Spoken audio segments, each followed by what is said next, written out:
मला सुद्धा कळते की माझ्या चोचीच्या पाण्यानं हे आग विझणार नाही आहे, पण खरं सांगू का, ज्या वेळेला असा इतिहास समोर येईल ना, जंगलाला आग लागली असा इतिहास समोर येईल ना, त्या वेळेला माझं नाव आग लावणाऱ्यामध्ये नाही, आग लावलेल्या नंतर पाहत बसणाऱ्यामध्ये नाही, तर माझं नाव कशामध्ये येणार आहे?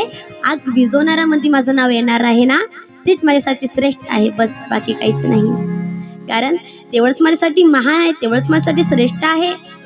आणि खरंच असते महाराज, जो पाप पात बसते ना, त्याच्यासारखा दोष कोणच नाही आहे. यानंतर सुंदर असा उपदेश पितामह भीष्मांनी केला आणि केल्यानंतर पितामह भीष्मांनी त्या क्षणी आपला देह काय केला? त्याग करून टाकला. आणि त्याग करून टाकल्यानंतर पितामह भीष्म त्या ठिकाणी मरण पावले. आणि त्यानंतर कर्णाचा सुद्धा अंतिम संस्कार करण्याची इच्छा प्रकट केली. कर्णाचा सुद्धा अंतिम संस्कार केला. आता भगवान श्रीकृष्ण परमात्मा द्वारकेला निघून जाणार होते, पण त्याच्या अगोदर भगवान श्रीकृष्ण परमात्मा म्हणतात की मी आता जाणार आहे, कोणाला काही मागायचं असेल तर मागा.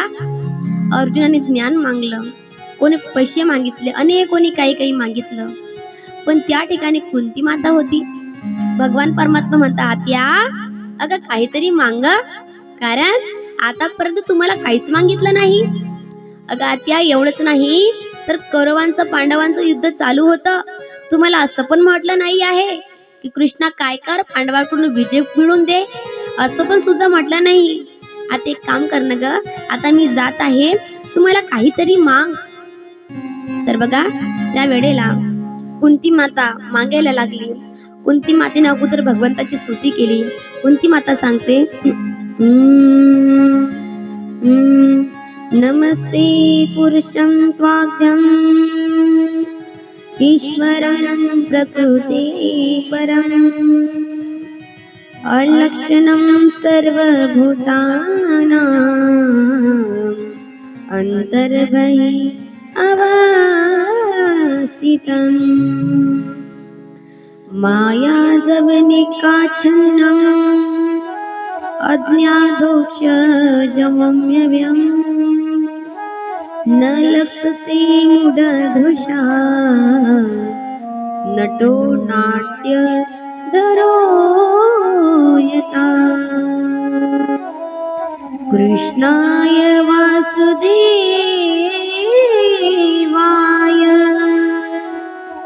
देवकी नन्दनाय च नन्दगोपकुमाराय गोविन्दाय नमो नमः. नमः पंकजनाभाय नमः पंकजमालिने नमः पंकजनेत्राय नमस्ते पंकजाग्रे. असं म्हटल्यानंतर भगवान श्रीकृष्ण सांगता की अगं आत्या, अगं बस झाली माझी स्तुती करणं, कुठपर्यंत माझी स्तुती करशील? कुंती माता म्हणते, कृष्णाय वासुदेवाय देवकी नंदनाय च नंद गोप कुमाराय गोविंदाय नमो नमः. खूप अशी सुंदर अशा प्रकारे कुंती मातेने काय केली? भगवंताची स्तुती केली. भगवान परमात्मा म्हणतात, आत्या अगं आता स्तुती करणं बंद कर, मी तुला काय सांगितलेलं आहे, काहीतरी मांग बाबा, मला तू काहीतरी मांग आता. तर बघा, त्या ठिकाणी कुंती मातेने मागितलेलं आहे. काय मागितले तर बघा, विपदः सन्तु नः शश्वत् तत्र तत्र जगद्गुरो भवतो दर्शनं यस्या भवपूर्णदर्शनम्. तर बघा, कुंती मातेने मागितलेलं आहे. काय मागितलं? कुंती माता म्हणते, देवा विपदः सन्तु शश्वत् तत्र तत्र जगद्गुरु. देवा तुला द्यायचं असेल ना तर मला काय दे सांगू का? देवा अरे तुला द्यायचं असेल ना तर फक्त मला दुःखच दे. काय मागितलं? दुःख दे. मला खरं सांगा महिला मंडळी, आपल्याला जर भगवंतानी असं म्हटलं, आपल्याला तर म्हणणारच नाही तेवढी मला गॅरंटी आहे, पण म्हटलं तर तुम्ही काय मागसान? हो खरं खरं सांगा, काय मागसान?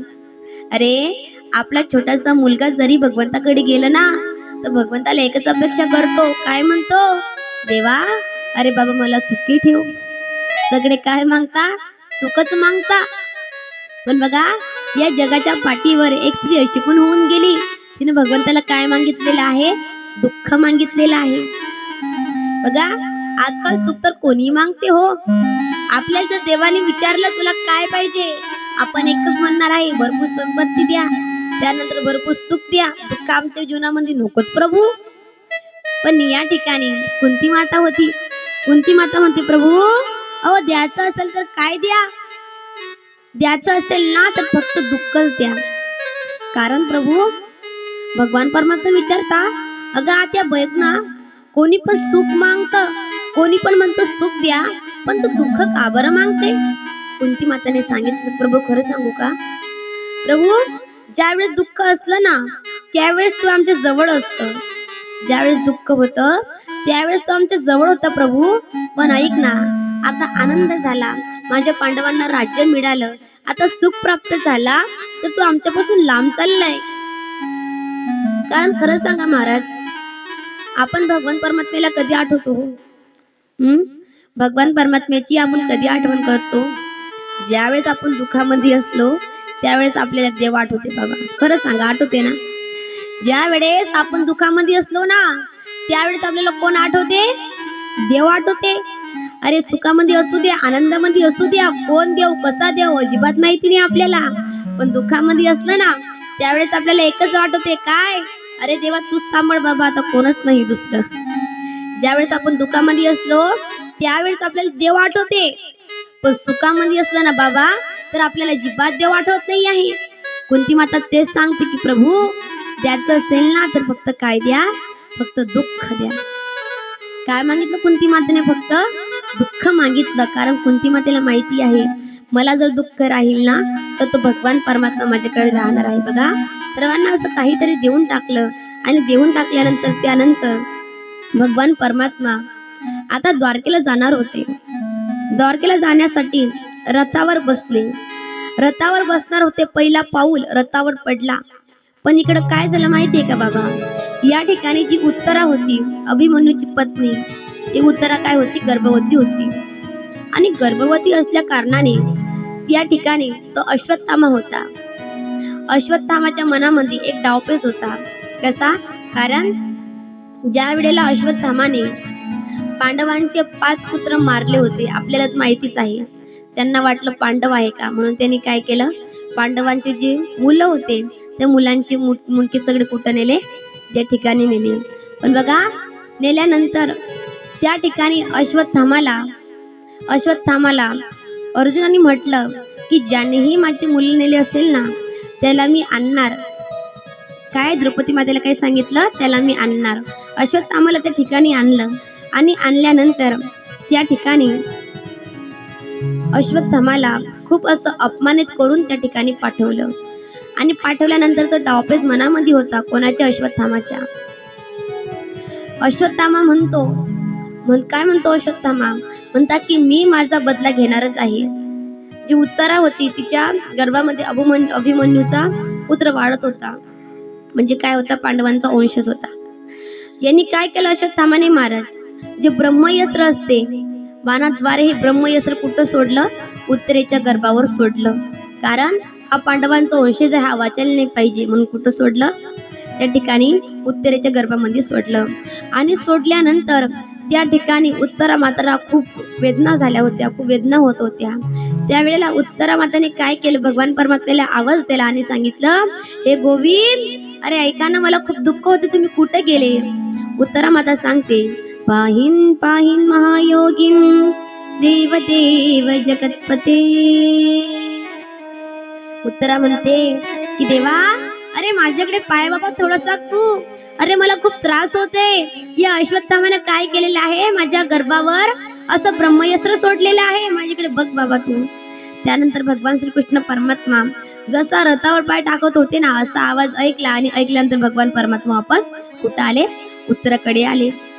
आणि आल्यानंतर भगवान परमात्मा उत्तरेला म्हणता, का ग उत्तरा, का कल्ला करते, काय झालं? अरे देवा, मला खूप त्रास होते बाबा, मला माहिती नाही, मला खूप त्रास होते. भगवान परमात्मे त्या ठिकाणी एक जे आपलं रूप आहे